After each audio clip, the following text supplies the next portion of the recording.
पीछे का बिना समेटे हुए जो तू आगे का खाता जाएगा, अंत में अपनी तैयारी का नेट सम 0 कर जाएगा। रिवीजन एक ऐसी चीज है जिसको बच्चा बहुत लाइटली लेता है, क्योंकि उसे वो भ्रम होता है कि मैंने पढ़ते वक्त ही इतने अच्छे से समझ लिया था भैया कि रिवीजन करने की जरूरत मुझे नहीं है। और जो भी बच्चे रिवीजन करने का थॉट लाते भी है वो इतने गलत तरीके से रिवीजन करते हैं कि रिवीजन उन्हें जहां एक क्लैरिटी देनी चाहिए वहां उन्हें और ज्यादा कंफ्यूजन देता है, क्योंकि बच्चे के मन में यह भ्रम होता है कि भैया रिवीजन तो जस्ट एक बार देख लेना होता है ना। नहीं लाडले, रिवीजन तुम्हारी तैयारी का एक प्रॉपर प्रोसेस है। अगर उसे तुम फॉलो नहीं करोगे तो सिलेक्शन भूल जाना।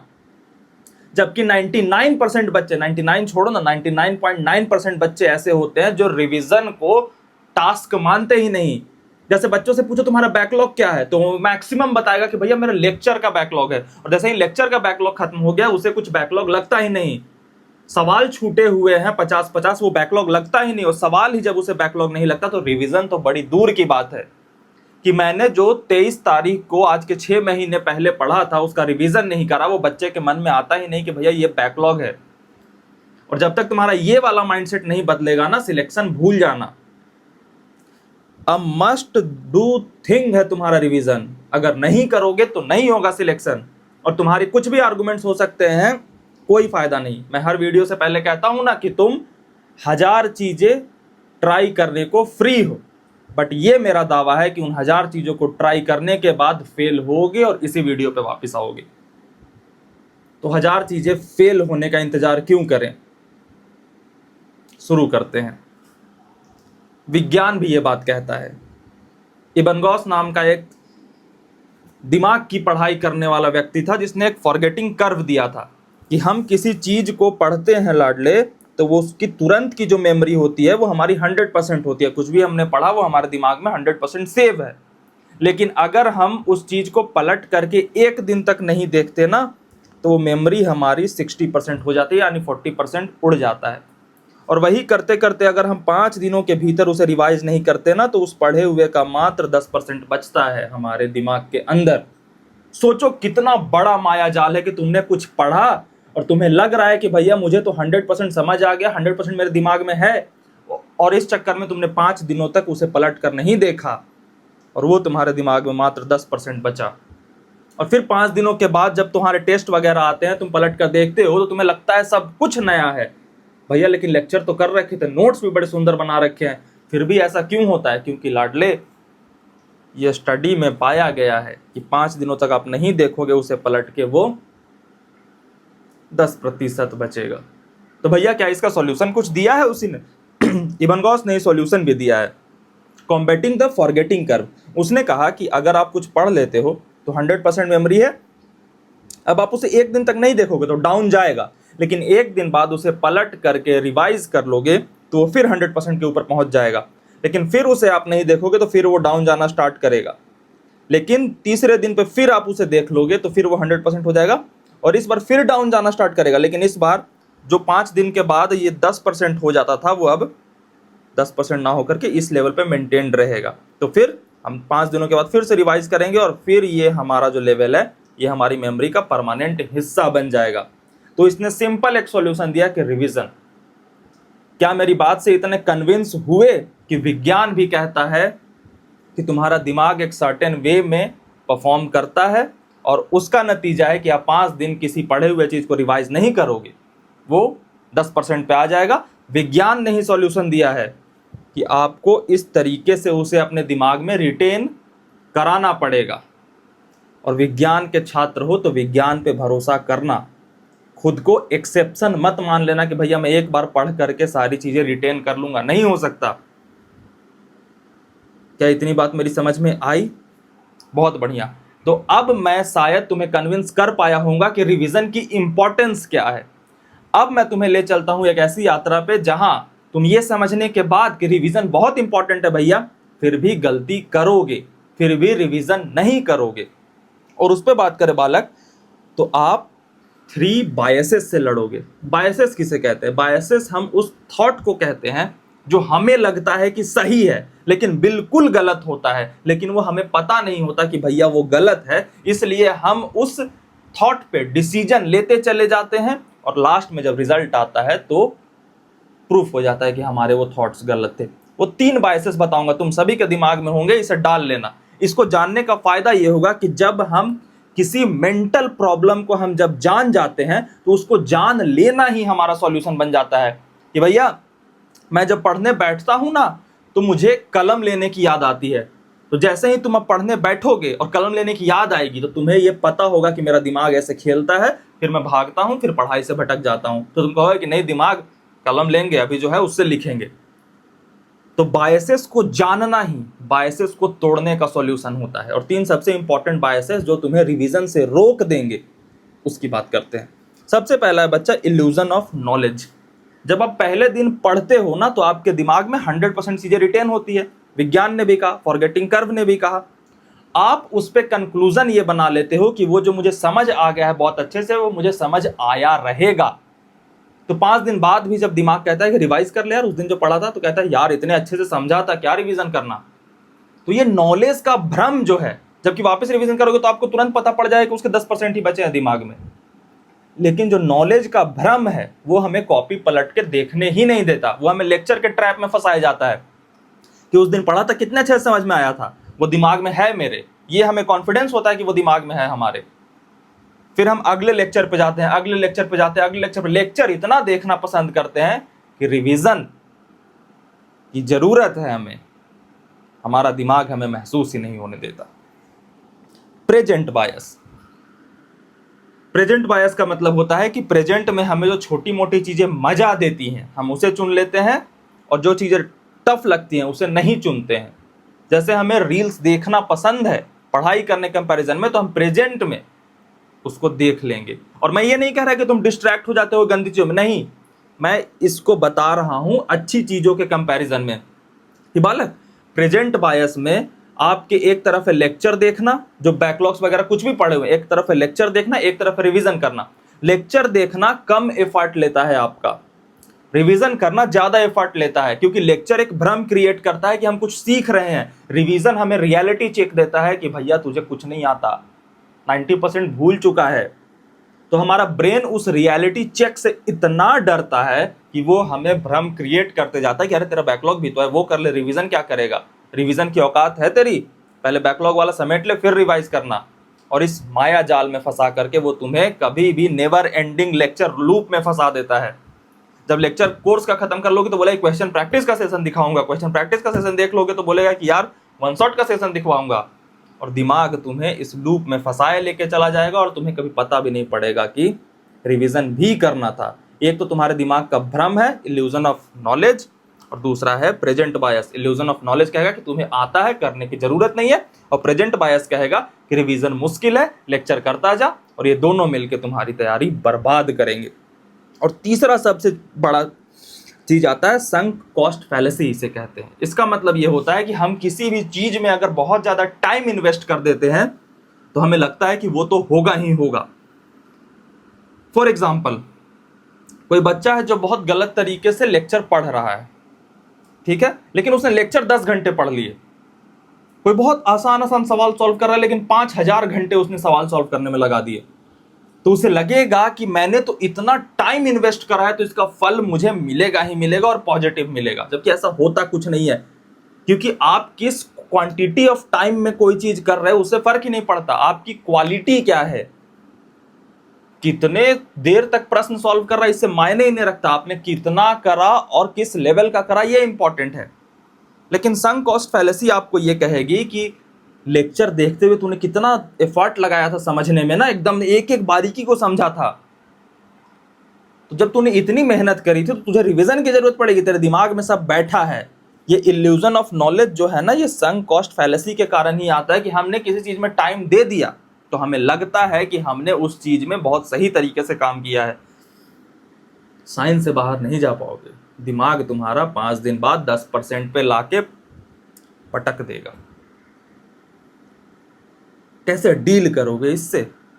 तो इन 3 चीजों को अपने दिमाग में बिठा लो, नोट्स पे लिख लो, दीवार पे चिपका लो, क्योंकि यही 3 चीजें हैं जो तुम्हें रोकेंगी। तो अगली बार जब तुम्हारा मन इन 3 में से किसी एक ट्रैप में फंसाने की कोशिश करे, कहना स्नेहित भैया ने बता रखा है, तू मुझे फिर फंसा रहा है, फंसूंगा नहीं। बायसेस को तोड़ने का एक ही तरीका है, बायसेस को जान जाना। बस तुम्हें कोई एफर्ट नहीं देने, तुम इन चीजों को अपने दिमाग में डाल लोगे, तुम्हारी टूट गई। अगली बार आएंगी तुम खुद से कहोगे कि यार फिर से मेरे साथ खेल रहा है बेटे, इस बार नहीं खेलने दूंगा। गॉट इट बच्चा? अब बात करते हैं कि इतनी सारी चीजें मैंने तुम्हें कन्विंस कर दी, मैंने बायसेस भी बता दिए, मैंने इंपॉर्टेंस ऑफ रिवीजन भी बता दिया। इसके बाद कुछ बच्चे कह सकते हैं अब वीडियो छोड़ दो, अब तो मुझे पता पड़ गया रिवीजन इंपॉर्टेंट है और क्या क्या मेरे दिमाग में खेल चलता है जिससे रिवीजन रुक जाता है। अब बच्चा रिवीजन करना स्टार्ट कर देगा और यहां पे जो बच्चा वीडियो छोड़ के गया वो डूब जाएगा, क्योंकि वो मैक्सिमम चांस है कि इन 3 ट्रैप्स में फंसेगा। रॉन्ग वे टू रिवाइज, गलत तरीके से रिवाइज करना, क्योंकि मन हमारे साथ इतनी आसानी से खेलना नहीं छोड़ देता। वो कहेगा कि अच्छा तुझे रिवीजन करना है ना, ठीक है कराता हूं, चल बैठ।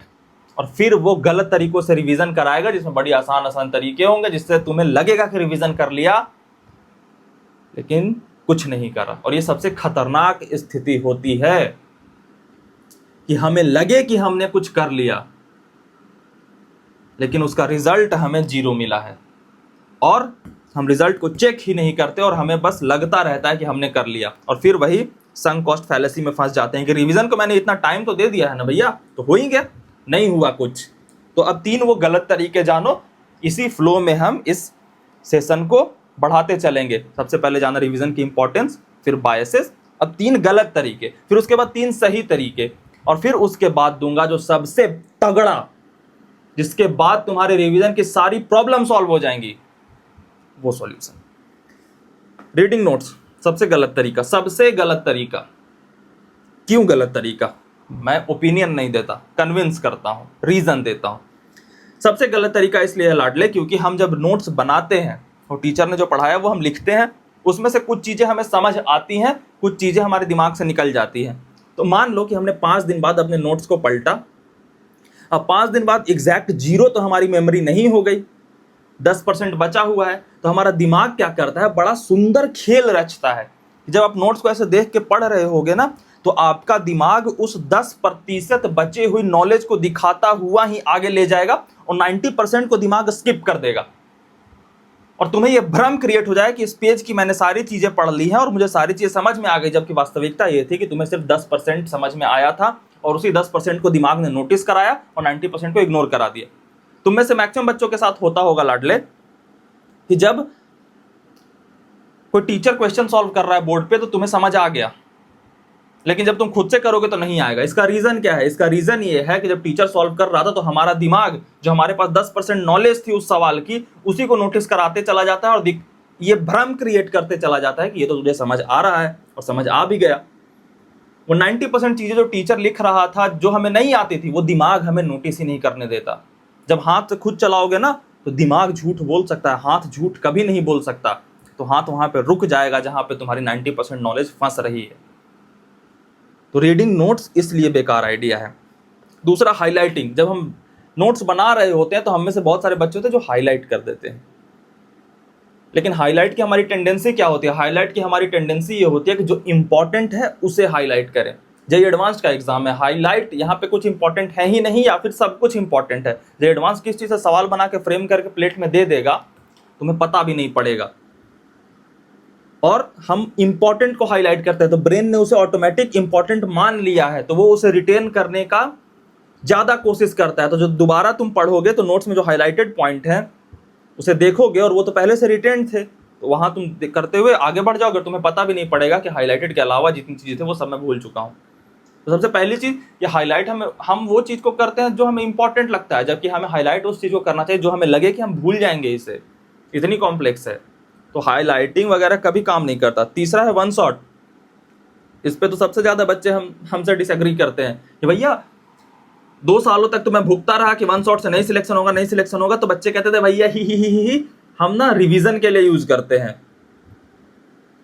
तो उन्हें एक छतरी मिल जाती थी वन शॉट को डिफेंड करने का। अब जब रिवीजन करने जाते थे तो स्लाइटली लेक्चर के फॉर्मेट में देख के निकल जाते थे। तो स्नेहित मिश्रा के जाल से बच गए, मेरे जाल से बच जाओगे, जेईई एडवांस के जाल से कहां बचोगे। वन शॉट रिवीजन के लिए भी सबसे इनएफिशिएंट तरीका है, क्योंकि वही तुम्हारा भ्रम क्रिएट कर देगा लेक्चर दिखा करके, क्योंकि टीचर पढ़ाएगा उस तरीके से ना जिस तरीके से तुम्हें समझ आए। दिमाग का तुम्हारा एफर्ट क्या हुआ, तो वो सिर्फ तुम मूवी की तरह देख लोगे, दिमाग में कुछ भी रिटेन नहीं होगा। क्या ये 3 गलत तरीके अवॉइड करोगे? बिल्कुल करना। नहीं करोगे कोई बात नहीं, 50 दिन ट्राई करोगे, 60वें दिन यहां मिलोगे। 60 दिन ट्राई करोगे, 61वें दिन यहां मिलोगे। IIT JEE की पूरी तैयारी में तुम ट्राई करोगे अपने तरीके, IIT JEE फेल होने के बाद अपने जूनियर को भेजोगे, दावा है। और मैं इतना कॉन्फिडेंस से पता है कैसे खेलता हूं, क्योंकि जो ऑथेंटिक जानकारी है वो मैं बस दे देता हूं बिना इसके परवाह करे कि तुम क्या सोचोगे। और एक सच की अपनी एक ताकत होती है, वो भले ही शुरुआत में हारता हुआ दिखे, लेकिन समय के साथ प्रोपगेट कर जाता है लोगों के दिमाग में, समझ आ जाती है उन्हें। काठ की हांडी एक बार चढ़ती है, दोबारा उसमें खाना नहीं बनता। मैं हो सकता है तुम्हें कुछ भ्रम, तुम्हारे इल्यूजन्स को स्ट्रॉन्ग करने के आर्गुमेंट्स दे दूं, तुम्हें कन्विंस भी कर लूं कि ये गलत तरीके हैं, लेकिन तुम सही सोच रहे हो लाडले। अभी खुश हो जाओ, लेकिन जब JEE में सिलेक्शन नहीं होगा ना, सबसे ज्यादा गालियां भी मुझे दोगे, और मेरे जो फ्यूचर ऑडियंस है, जो तुम्हारे छोटे भाई बहन होंगे, उन्हें भी कहोगे कि इसे मत सुनना, ये मिसगाइड कर देता है यार, इसे हटाओ, उसे सुनो। और मैं ये कभी होने नहीं देना चाहता। अगर मेरी ये बातें तुम्हें रूड लग भी रही है ना, और तुम बोल रहे हो कि साले इसकी बात तो मैं मानूंगा ही नहीं और इसे गलत प्रूफ करके रहूंगा, नहीं कर पाओगे। और जब नहीं करोगे, जब तुम सिलेक्ट हो जाओगे, अगर इस वीडियो को मान लेते हो तो सिलेक्ट हो जाओगे, और फिर कहोगे अच्छा स्नेहित भैया कि मैंने वो रिवीजन वाली वीडियो देखी, उसे रिवीजन करो और सही हो गया तैयारी, तुम 5 बच्चों को और बताओगे। नहीं भी सिलेक्ट होते हो तब भी तुम्हें दिखेगा कि तुम्हें किसने किसने मिसगाइड करा है, यार काश स्नेहित भैया की बात मान ली होती। फिर तुम 5 बच्चों को कहोगे कि मेरा उसके वजह से नहीं हुआ, जाओ इस वीडियो को देखो, रिवीजन का बेस्ट तरीका है। तो रूड लग रहा हूं because I love you. Right way to revise, सबसे बड़ा खतरा राइट वे टू रिवाइज जान करके तुम वीडियो से चले जाओगे, जबकि तुम्हें फिर दिमाग तुम्हारे साथ खेलेगा कि अच्छा तू जान के ना राइट वे टू रिवाइज, चल ठीक है एक दिन करा देता हूं। एक दिन वो कराएगा, फिर ऐसा भुलाएगा कि तुम्हें 2 साल याद ही नहीं दिलाया कि रिवीजन भी करना था। तो राइट वे टू रिवाइज बता रहा हूं, लेकिन कब कब करना है वो सबसे इंपॉर्टेंट है, और उसकी स्लाइड मैं तुम्हें फ्री दूंगा। पैसे मैंने कभी लिए हैं तुझसे, फ्री दूंगा, ठीक है। सबसे पहले राइट तरीका क्या है रिवाइज करने का, जानते होगे, एक्टिव रिकॉल। लेक्चर कर लिया, लेक्चर करने के बाद नोट सामने रखा है, कॉपी खोला, फर्स्ट टॉपिक देखा, उसके बारे में हम क्या क्या रिकॉल कर सकते हैं, क्या क्या हमने पढ़ा है। कंप्लीट कभी रिकॉल नहीं कर पाओगे, कोई घबराने की बात नहीं है। क्या क्या पढ़ा है, अच्छा यार ये भी पढ़ा था, ठीक है। फिर आगे याद नहीं आ रहा तो फिर खोला, फिर शुरुआत का थोड़ा सा पैराग्राफ देखा, फिर याद करने की कोशिश की। मतलब बिना देखे याद करने की कोशिश करना एक्टिव रिकॉल कहलाता है। इसी का दूसरा मेथड है, व्हाइट पेपर लिया और उस पर सारी चीजें लिखने की कोशिश कर दी, ठीक है। तो ये एक्टिव रिकॉल कहलाता है। अब इसमें फिर मन तुम्हें बजाएगा कि भैया क्या ये भी याद करना है, क्या ये भी, क्या ये भी, क्या ये भी। इन सारे कॉम्प्लिकेशंस में जाना ही नहीं, तुम्हें जितनी याद आती है उतना याद करना है, और हमेशा अपने ब्रेन को थोड़ा बढ़ाने की कोशिश करना है कि अच्छा भैया इस बार ना मैंने 2 टॉपिक के बीच इतना गैप लिया था कि अच्छा 2 इतने बड़े पैराग्राफ के बीच मुझे 2 बार देखना पड़ा, इस बार मैं कोशिश करूंगा कि बिना 2 बार देखे पूरा पूरा याद कर लूं। बढ़िया, एक्टिव रिकॉल एकदम सही। दूसरा है स्पेस्ड रिपीटेशन, कि आज हमने रिवीजन करा तो हमें लग जाता है कि एक बार रिवीजन तो हो गया ना, छोड़ देते हैं। नहीं, आपको 2, 3, 4, 5, अभी मैं बताऊंगा कब कब किस किस डेट को तुम्हें रिवाइज करना है, वो सारी चीजें दूंगा। लेकिन अभी जान जाओ कि तुम्हारे 2 रिवीजन के बीच स्पेस होना चाहिए, नहीं तो भ्रम फिर दिमाग क्रिएट कर देगा कि एक रिवीजन करा, उसके तुरंत आधे घंटे बाद करा देगा कि अच्छा याद तो है, फिर ड्रॉप करा देगा आइडिया। तो रिवीजन के बीच में स्पेस होना चाहिए। थर्ड है एक्टिव टूल्स कुछ यूज कर सकते हो, जैसे शॉर्ट नोट्स बना सकते हो। शॉर्ट नोट्स का फायदा ये होगा कि जब आपने क्लास करा तो उसके जो नोट्स बनाए हैं तो पूरे डिटेल हैं, तो दिमाग हमारा चोर है ना, वो झांकने को कि यार यहाँ पे मैं भूल रहा हूँ, देख लेता हूँ क्या याद नहीं आ रहा, ये देखेगा और चुपके से नीचे का पूरा पैराग्राफ देख लेगा, फिर याद करने की कोशिश करेगा, फिर वो सारा आराम से याद कर लेगा। तो शॉर्ट नोट्स बना लेना। शॉर्ट नोट्स बनाने का क्या तरीका है, अगर तुम कहोगे तो मैं वीडियो बना दूंगा कि कैसे शॉर्ट नोट्स बनाते हैं, लेकिन अगर तुम्हें आता है बहुत बढ़िया, ठीक है, उस चीज को देखोगे अब शॉर्ट नोट्स में, अच्छा ये वाला एक वर्ड लिख रखा है, अब इससे मैं कितनी चीजें रिकॉल कर सकता हूं, अगर इससे और चीजें रिकॉल नहीं हो रही तो फिर मैं पुराने डिटेल नोट्स में जाऊंगा। ठीक, तो शॉर्ट नोट्स का यूज कर सकते हैं। फिनमैन टेक्निक, फिनमैन क्या कहता था कि अगर आपको किसी चीज को सीखना है बहुत अच्छे तरीके से तो उसे किसी को पढ़ा दो। अब आपके साथ आसपास तो कोई होगा नहीं पढ़ाने को, तो मैंने क्या कहा, एक व्हाइट पेपर लेना है और उस पर किसी इमेजिनरी को समझाने की कोशिश करनी है कि अच्छा देख, कूलम्स लॉ क्या कहता है, दो चार्जों के बीच वो फोर्स कितना होगा वो निकालने की बात करता है, उसका फॉर्मूला पता है तुझे। ये सारी चीजें करोगे तो तुम्हें और ज्यादा रिकॉलिंग में हेल्प मिलेगा। तो ये फिनमैन टेक्निक हो गया। फाइनल आता है क्वेश्चन सॉल्विंग, जो तुम्हें सबको पता होगा। तो बेस्ट तरीका होता है कि जब भी तुम्हें लेक्चर में कर रहे हो या फिर मॉड्यूल सॉल्व कर रहे हो तो उसमें कुछ अच्छे क्वेश्चन आएंगे जिसमें बहुत डीप में कॉन्सेप्ट यूज हुआ होगा, उसको टिक मार दिया करो और उसको रिवीजन या RQ लिख दिया करो कि रिवीजन क्वेश्चन। तो जब भी रिवीजन करने का मॉड्यूल खोला, अच्छा जो RQ लिखा हुआ है उसे सॉल्व कर दिया। तो ये क्वेश्चन सॉल्विंग से तुम्हारा कितना रिटेन करा है वो सामने आ जाता है, क्योंकि मैंने कहा ना, दिमाग झूठ बोल देता है, हाथ कभी झूठ नहीं बोलता। इसलिए मैं बच्चों को कहता हूं कि हाथों से सोचना सीखो, दिमाग से नहीं। Think with your hand. Revision भी कर रहे हैं तो व्हाइट पेपर पे लिख के कर रहे हैं। Think with your hand. ये हो गया राइट वे टू रिवाइज। 3 तरीके बता दिए। अब सबसे इंपॉर्टेंट बात, कब कब करना है। जो टूल मैं तुम्हें देने वाला था वो मैं प्रोवाइड करने जा रहा हूं, रिवीजन प्लानर। सबसे पहली बात, तुम्हें हर दिन का चीज रिवाइज करना है। हर दिन आज जो पढ़ा उसे कल कब कब कब कब कब रिवीजन करना है वो हम डिसाइड करेंगे, लेकिन वो करना जरूर है। ये बात पहले अपने दिमाग में डालो। और ये तुम्हें डिसाइड भी नहीं करना है, क्योंकि बच्चे मैक्सिमम रिवीजन का डिसीजन कैसे लेते हैं कि चलो लेक्चर हो गया, क्वेश्चन हो गया, चलो टाइम बचा है थोड़ा रिवीजन कर लेते हैं। ऐसे नहीं काम चलता, उसके लिए भी प्लान करना पड़ता है पूरा। इस डेट को, इस तारीख को, इतने बजे रिवाइज करेंगे। और उसको सॉल्व करने के लिए मैं तुम्हारे लिए लेके आया हूं रिवीजन प्लानर। तो ये है तुम्हारा रिवीजन प्लानर। ये वही वो व्यक्ति है जो दिमाग की पढ़ाई करता था, इबन गॉस, हरमन इबन गॉस नाम है। ये है इबन गॉस। 365 दिन का तुम्हारा रिवीजन ट्रैक करेगा। सब्जेक्ट का कॉलम बना हुआ है, यहां पे लिख देना IIT JEE। ठीक है, ये प्लानर कैसे अब देखते हैं। देखो प्लानर कैसा है।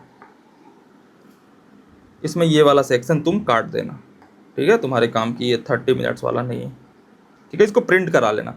इसका यूज कैसे करना है, मान लो कि आज तारीख है 27 जून, ठीक है, तो हमने डेट में यहां पे लिख डाला 27 जून 2025। ठीक, आज हमने क्या क्या पढ़ाई करी, तो आज भैया मैंने एक लेक्चर करा न्यूटन्स लॉज ऑफ मोशन का, एक लेक्चर करा मोल कॉन्सेप्ट का, और एक लेक्चर करा क्वाड्रेटिक इक्वेशन का। 3 लेक्चर किए भैया, बढ़िया, लिख दिया। अब ये ट्रैकर तुम्हें बताएगा तुम्हें कब कब रिवाइज करना है। सबसे पहला रिवीजन कि जब हमारी पढ़ाई खत्म हो गई, तीनों लेक्चर कर लिया आराम से, बढ़िया से हो गया, आराम से हाथ पैर ऐसे धोया 2-3 मिनट में, तुरंत पहला रिवीजन तुम्हें करना है 5 मिनट के बाद। कैसे करना है, अभी तो शॉर्ट नोट्स वगैरह बने नहीं होंगे, तो पहला रिवीजन करना है कि जो तुमने अभी तुरंत पढ़ा है, उसके नोट्स बनाए हैं, उसे पलट करके तुरंत तुरंत तुरंत तुरंत तुरंत तुरंत देख लिया। क्या मेरी बात इतनी क्लियर हुई कि हाँ भैया पहला रिवीजन मैंने कर लिया। दूसरा रिवीजन कब करना है, दूसरा रिवीजन करना है आपको 12 घंटे के बाद, यानी कि शाम के 4 बजे। अगर सुबह में आपके 10 बजे तक लेक्चर खत्म हो जाते हैं तो रात के 10 बजे सोने से पहले एक रिवीजन कर लेंगे। वो भी कैसे करेंगे, इसी तरीके से करेंगे कि जो नोट्स बनाए, क्योंकि अभी तक शॉर्ट नोट्स आपने नहीं बनाए होंगे, आज ही जो पढ़ा है उसका, तो तुरंत तुरंत तुरंत फिर पलट के देख लिया, फिर सो गए। अगर आपका क्लास होता है रात में कि भैया मेरा ना शाम को 4 बजे स्टार्ट होता है और 8 बजे तक चलता है, तो फिर अगली सुबह उठते ही पहला काम क्या करेंगे, 12 घंटे बाद वाला रिवीजन करेंगे और फिर इस प्लानर में टिक मार देंगे। ठीक है, अब आपको रिवीजन कब कब करना है, 5 मिनट बाद करना है, 12 घंटे बाद करना है, 1 दिन, 2 दिन, चौथे दिन, 7वें दिन, 15वें दिन और 30वें दिन, इतना रिवीजन करना है। और आपको सारा ट्रैक इस ट्रैकर में करना होगा। कैसे करोगे, अब मान लो कि 27 के बाद 28 जून को आ गए, यहाँ 28 जून लिख दिया, इसमें लेक्चर कुछ करा, NLM का लेक्चर नंबर 2 करा, मोल कॉन्सेप्ट का करा और क्वाड्रेटिक इक्वेशन का लेक्चर नंबर 2 करा, सबका लेक्चर नंबर 2 कर लिया। अब आज 3 लेक्चर किए, उसके 5 मिनट बाद जो आज पढ़ा है उसका रिवीजन करेंगे और 12 घंटे बाद जो आज पढ़ा है उसका रिवीजन करेंगे। आज मेरा जो कल पढ़ा था उसके पहले दिन का रिवीजन करने का टाइम आ गया है। तो कल जो मैंने ये सारी चीजें पढ़ी थी ना लाडले, उसका पहले दिन का रिवीजन आ गया, तो हम फिर से नोट्स खोलेंगे और पलट पलट करके रिवाइज कर लेंगे और फिर डे 1 पे टिक मार देंगे। ठीक है, अब 29 जून को गए, यहाँ डेट लिखा, यहाँ पे सारा कुछ प्लान करा। अब 29 जून को हम पहुंच चुके हैं। आज क्या करेंगे, 5 मिनट बाद वाला जो आज पढ़ा, यानी थर्ड डे पे जो ये जो 3 4 5 लिखा है ना, ये कौन से दिन का पढ़ा हुआ हमें रिवाइज करना है, आज उसका डेटा है। तो आज हमें थर्ड डे पे जो पढ़ा है वो रिवाइज करना है। थर्ड डे पे क्या है, यानी आज ही जो पढ़ा है उसको 5 मिनट बाद वाला रिवीजन करना है, 12 घंटे बाद वाला रिवीजन करना है। और आज डे 1 का रिवीजन है, जो कल पढ़ा था। तो कल जो पढ़ा था उसको आज रिवाइज हमें करना है ना लाडले, है ना। तो आज हमारा पहले दिन का रिवीजन है जो हमने कल पढ़ा था, तो डे 2 वाला रिवीजन हमने कर लिया। और दूसरे दिन का रिवीजन है जो हमने पहले दिन पढ़ा था। समझने की कोशिश करना, एक बार यूज करना सीख जाओगे, बड़ी आसान होगी। तो पहले दिन पढ़ा था तो हमने इसको भी टिक मार लिया, वैसे ही कॉपी पलट के या क्वेश्चन सॉल्व करके, जिस भी तरीके से तुम्हें बेनिफिशियल लगे, या कोरा कागज मेथड से जो भी कर लिया। अब हम 30 जून को पहुंच गए। 30 जून को हमने कुछ पढ़ा, तो आज हमें क्या क्या अब रिवीजन करना है। रिवीजन का एक स्लॉट होगा 2 घंटे का, उसमें क्या क्या रिवीजन करना है। तो पहले जो चौथे दिन पे पढ़ा है उसका रिवीजन करेंगे, कौन सा, 5 मिनट बाद वाला।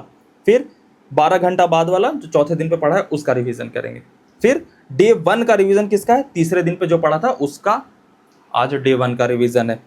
फिर दूसरे दिन पे जो पढ़ा था उसका डे 2 का रिवीजन है। और डे 3 का रिवीजन तो करना नहीं है, फिर तीसरे दिन के बाद चौथे दिन पे रिवीजन करना है। तो चौथा दिन तो अभी आया नहीं किसी के पढ़ा हुआ, तो हम नहीं करेंगे।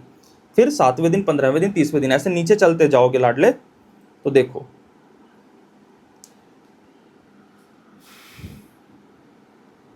मान लो कि 11वें दिन पे आ गए और हमने कुछ कुछ पढ़ा। तो अब 11वें दिन पे हमें क्या क्या रिवाइज करना है। तो जो हमने 11वें दिन पे पढ़ा उसका 5 मिनट बाद वाला रिवीजन करना है। ये 30 डे वाला तो कॉलम हटा दिया, क्योंकि 30 डे करोगे, 30 मिनट वाला करोगे तो नहीं हो पाएगा, क्योंकि 5 मिनट वाला करते करते 30 मिनट आ जाएगा, तो नहीं फायदा है। फिर 12 घंटे बाद वाला करेंगे। अब आज हमें 11वें दिन पे कौन सा रिवीजन करना है, तो जो 10वें दिन पे पढ़ा था उसका डे 1 का रिवीजन है। जो 9वें दिन पे पढ़ा था उसका डे 2 का रिवीजन है। जो 7वें दिन पे पढ़ा था उसका डे 4 का रिवीजन है। और जो चौथे दिन पे पढ़ा था उसका डे 7 का रिवीजन है। तो अब तुम्हें ये ट्रैक करना बहुत आसान होगा। मान लो कि 24वें दिन पे पहुंच गए, आज कुछ कुछ पढ़ा, तो तुम्हें अब कौन सा रिवीजन करना है, तुम्हें ट्रैक कैसे करना है। तो भैया देखो, अब इसमें तुम्हें टिक मारते चले जाना है कि अच्छा 24वें दिन पे पढ़ा उसका 5 मिनट वाला रिवीजन, फिर 12 घंटे वाला रिवीजन, फिर पहले दिन वाला 23, जो 23वें दिन पे पढ़ा था उसका डे 1 का रिवीजन होगा। जो 22वें दिन पे पढ़ा था उसका डे 2 का रिवीजन होगा। जो 20वें दिन पे पढ़ा था उसका डे 4 का रिवीजन होगा। जो 17वें दिन पे पढ़ा था उसका डे 7 का रिवीजन होगा। और जो 9वें दिन पे पढ़ा था उसको डे 15 का रिवीजन होगा।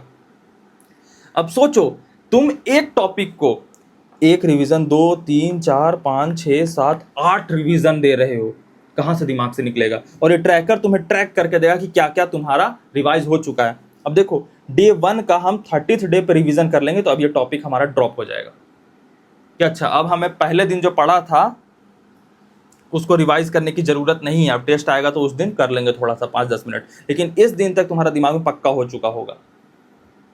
30वें दिन के रिवीजन के बाद तुम्हें कोई जरूरी नहीं है उसको बाद में रिवाइज करने की, क्योंकि कहीं पे तो लिमिट लगाना पड़ेगा ना लाडले। तो इस ट्रैकर को तुम इस्तेमाल करना सीखो। इस ट्रैकर को टेलीग्राम पे मैंने दे दिया है, डिस्क्रिप्शन में लिंक दे दिया है, जाओ फ्री में मिलेगा। फ्रीली जाके वहां से डाउनलोड करो, प्रिंट करो, पेपर पे सामने टिक लगाना शुरू करो रोज का, और एक भी दिन नहीं छूटना चाहिए। क्लियर। तो ये थी कि कैसे रिवाइज करें, इससे बेहतर तरीका और कोई नहीं हो सकता, ये मेरा दावा है। अहंकार में नहीं कह रहा, बहुत हम्बल तरीके से कह रहा हूं, तुम्हें बचाने की नीयत से कह रहा हूं।